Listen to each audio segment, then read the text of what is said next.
So at the end of the week, you could total it up, or Max could, I guess, and come to the conclusion that he's done his 80 minutes. But on the other type of reference scale, he may have only done 3.0 instead of 4.0. It may even be less than that. How you doing, people? Hope you're well. Gonna do 20 minutes Navy SEALs, 5 minutes rest, and then another 5 minutes. Let's get into it. Okay, so the basic theme of today's chat is why your training might not be progressing as you would like. And it's based around really the idea that you've got two ways of measuring how hard you're training. You've got your perceived effort, and then you've got objective measures like a certain number of reps in a certain time, or a certain weight that you're lifting, a certain distance that you run in a certain time, a certain number of reps that you might do in a HIIT circuit for each exercise. But perceived effort is also important as well, because if you are fatigued going into a workout, your numbers, or the weights that you're moving, or the number of reps per exercise may be less, but you may have still given that workout a, let's say, 9 out of 10 perceived effort. So you may do a session where you hit the numbers that you're expected to hit, but you felt really good that day, you were fresh, you'd had great sleep, and the perceived effort was about 8 out of 10 because you sort of cruised through it. Whereas obviously there's other days when you're fatigued from previous sessions, or you haven't had ideal sleep, but you push really hard in a session, and even though the numbers are not good, you tried really hard during that workout. So I guess the important thing to say here, the message, is that even though the numbers are valid, the perceived effort is also valid. And the best way to really illustrate this is with an example.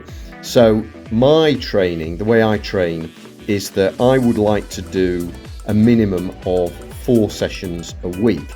But I don't really categorize it as 4 sessions. I categorize it as a 4.0. In other words, so I do a variety of different types of training. So let's say I did my hill sprint session and I have to do 3 of these long hills and a jog down. And if I've pushed hard and I get a particular-ish sort of time, but the perceived effort is about 9 out of 10, I will categorize that workout as a 1 or a 1.0. So that's for 3 reps. Now, if I pushed hard and I did a 4th rep, I could justify saying, okay, that session was worth a 1.33, 1 1/3. Another session like I'm doing here, 20 minutes Navy SEAL burpees, push hard, 9 out of 10 effort, I would categorize that as a 1, a 1.0. The session I'm doing today, I'll have 5 minutes rest, then go hard for another 5 minutes. So this session would be a 1.25, 1 1/4. And the important thing is that they total up to 4. At least a minimum. That's my pass mark, 4.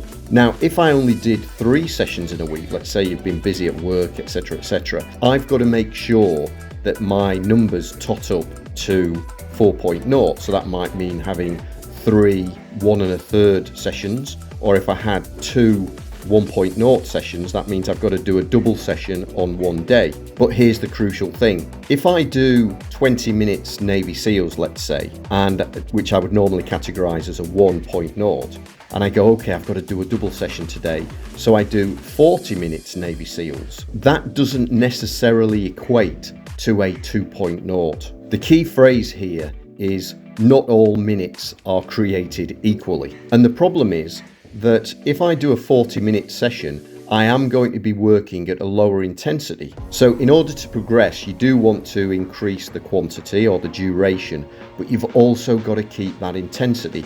So if I was going to do a 40-minute session, I would probably do 20 minutes hard Navy SEALs, let's say, like I'm doing now, 5 minutes rest, then another 5 minutes hard, as in at race pace, then another 5 minutes rest, then 5 minutes hard again. Now, even though that is a 40-minute session, including the rests, which you do include in workouts, that would be a 40-minute session, but I would only categorize that as a 1.5 because I've gone hard for the 20 minutes as if that was the only session, then 5 minutes rest, 5 minutes hard, 5 minutes rest, 5 minutes hard, but I've only done 2 extra quarters, if you see, so that's 1.5 total.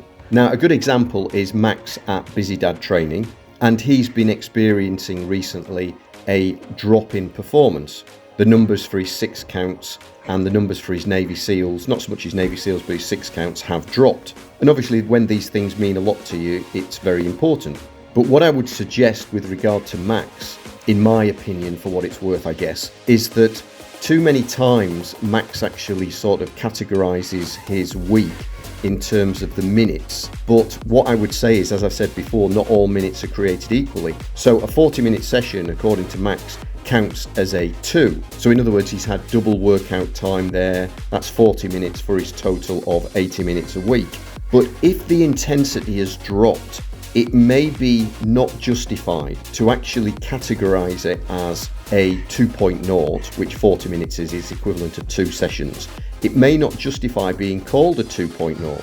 And then if you combine that with, let's say, another session in the week, which is a lower intensity, or for example, a lackluster performance in a 20-minute effort, and you think, okay, I didn't really push as hard as I should have done, instead of categorizing that one as a 1, you might say really it was only worth a 0.8. So at the end of the week, you could total it up, or Max could, I guess, and come to the conclusion that he's done his 80 minutes. But on the other type of reference scale, he may have only done 3.0 instead of 4.0. It may even be less than that. But let's say it's 3.0.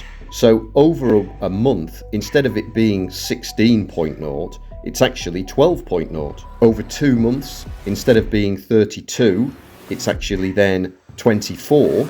So as you can see, over time, in that scenario, over 2 months, you're actually 8 sessions down.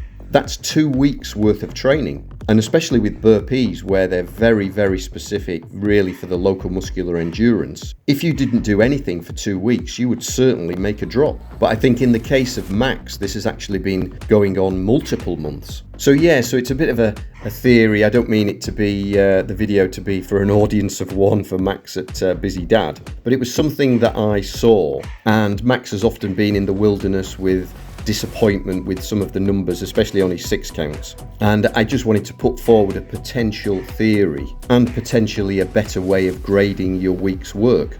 But of course, this applies to everyone really, in all sorts of different training. I think generally from my experience, if you can default to a 9 out of 10 effort for every workout you do, you will definitely improve. But you do still need to have workouts that you are fresh for, that you have slept well before, and that you really attack. And at the end of the day, everything is always based on the training principles, which is duration, intensity, frequency, as in how often you do the workouts, specificity, and of course, rest. And then around that is the principle of overload. So yeah, so it's worth pointing that idea out, grading your workouts in a different way, not just by the numbers, but by the effort and whether a session can actually be justified calling a session, you know, a 1.0 on my scale, and then having your minimums per week. Just out of interest, when I look back in the day, there's some of the training that I used to do, I can actually say that, so a 4.0 would be a standard week for me. I would have individual days that I would do that sort of level.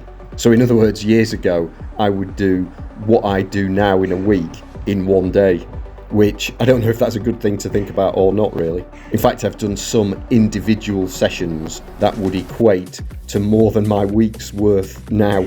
Although these days I do often do more than 4.0, I'll sometimes tot it up and it might be 5 or 5.5 for the full week. And of course, back in the day, it was full-time training, you know, you're living and breathing it, and that was my job.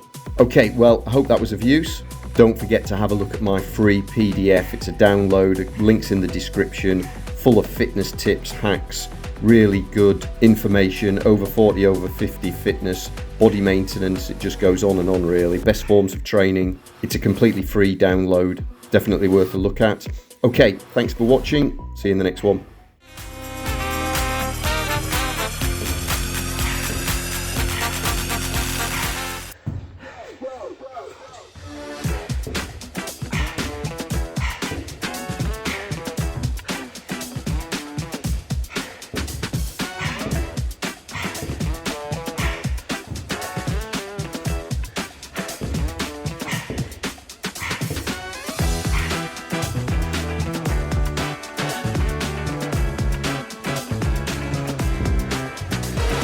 Okay, get one of these.